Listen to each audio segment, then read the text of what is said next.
Back to my channel 5 UPSC study challenge. तो guys अभी आप टाइम देख सकते हो 4:55 हो रहा है। मुझे उठना था 4 बजे, मैंने 4 बजे का अलार्म लगाया था, बट मैं 4:30 में उठ गई। तो अभी मेरा सब कुछ फ्रेश अप होके 5 बजने जा रहे हैं। 5 मिनट अभी भी बाकी हैं उसमें। तो सबसे पहले अभी हम आज अपना करेंगे रीडिंग स्लॉट। मैंने कहा थोड़ा सा स्विच कर देते हैं अपने टाइम टेबल को। तो अभी देख सकते हो अभी सूर्योदय नहीं हुआ है, तो जल्दी जल्दी अभी हम अपना फर्स्ट सेशन कंप्लीट करेंगे। तो यहाँ मैंने मॉडर्न हिस्ट्री से स्टार्ट किया है book. Of course Bipin Chandra है मेरे पास, बहुत पुरानी है। मैंने कहाँ कहाँ से जुगाड़ करके लाई हूँ मैं ये बुक, लेकिन इसका स्टोरी लाइन बहुत अच्छा है। मतलब यहाँ से आपको समझ में आ जाएगा बहुत अच्छे तरीक़े से मॉडर्न इंडिया। अगर आपको मॉडर्न इंडिया नहीं समझ में आया तो मैंने पहले वीडियो में भी बताया था, बुक सत्वा नाम का एक चैनल है, वहाँ से आप सारे एनिमेटेड वीडियो देख सकते हो जो कि आपको मॉडर्न हिस्ट्री के लिए मिल जाएंगे। तो आप वहाँ से देख सकते हो।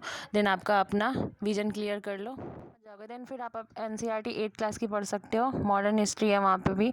और यहाँ पे आप 12 का ओल्ड एनसीईआरटी पढ़ो, लेकिन जो न्यू वाला है ना वो वाला भी अच्छा है, बट उसमें उतना विस्तृत नहीं दिया हुआ है 12 वाले में। थीम्स ऑफ इंडिया जो है उसका 3rd पार्ट में। तो यहाँ मैं बुक ही पढ़ रही थी यार बहुत, लेकिन चैप्टर बहुत बड़े बड़े हैं। सो गाइस अभी टाइम देख सकते हो 5:41 हो रहा है, 5:41 हो रहा है। और अभी देखो सूर्योदय हो गया, कितना जोर का धूप निकला है देख लो। और डायरेक्ट उसका सनलाइट जो है मेरे बेड पे ही आता है, बहुत गर्मी लगने लगती है तभी। 5 बजे ही 10 बजे वाला धूप निकल जाता है। तो गाइस ये मैंने रिवीजन स्लॉट बनाया। तो देखो अभी मुझे क्या करना है, अभी पार्लियामेंट करना है मुझे।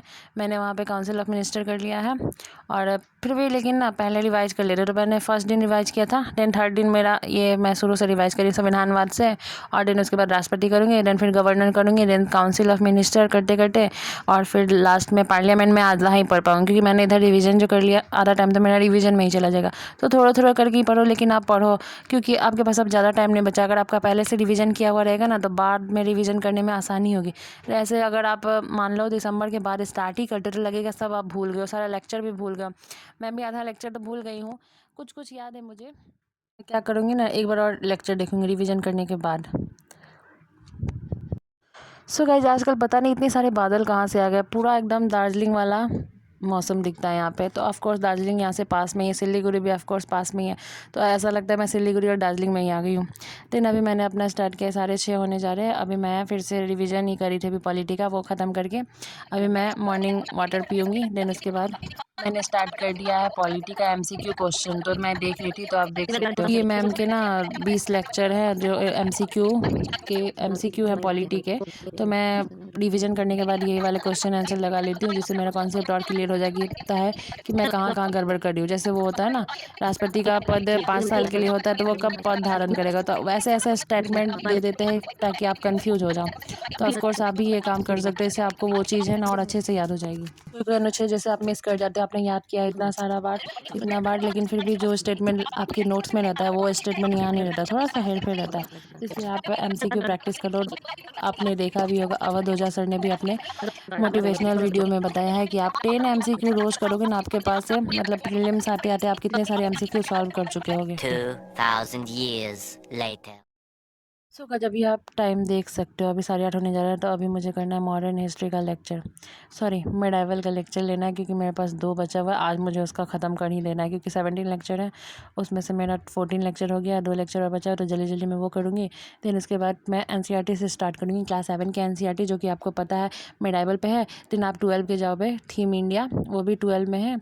तो अभी मेरा लेक्चर कंप्लीट हो गया, तो देखते हैं अभी क्या कर सकते हैं। अभी तो मैं ब्रेक लूँगी, आना है मुझे। अभी मैं कमेंट का रिप्लाई करी थी।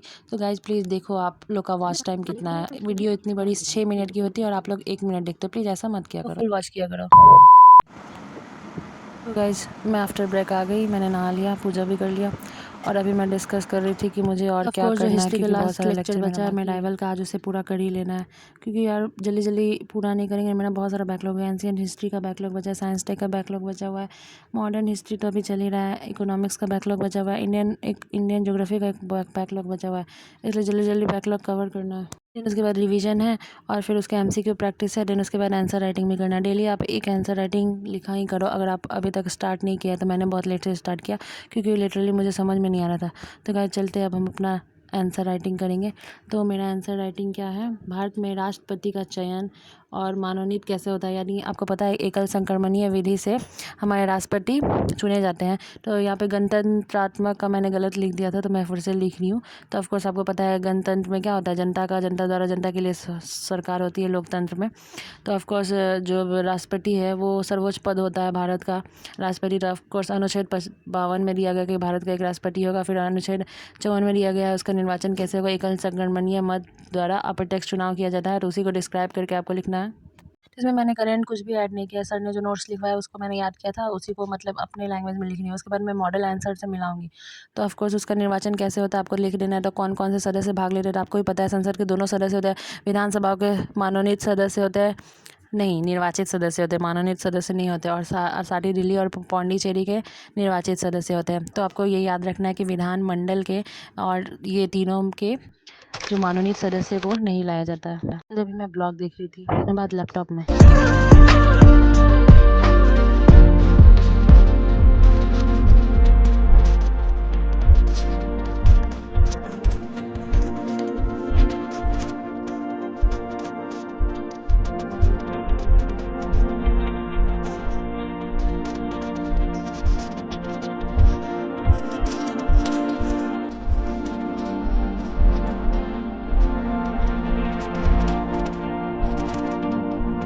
सो गाइस अभी मैं यूट्यूब स्क्रॉल कर रही थी तो मुझे एक वीडियो मिल गई।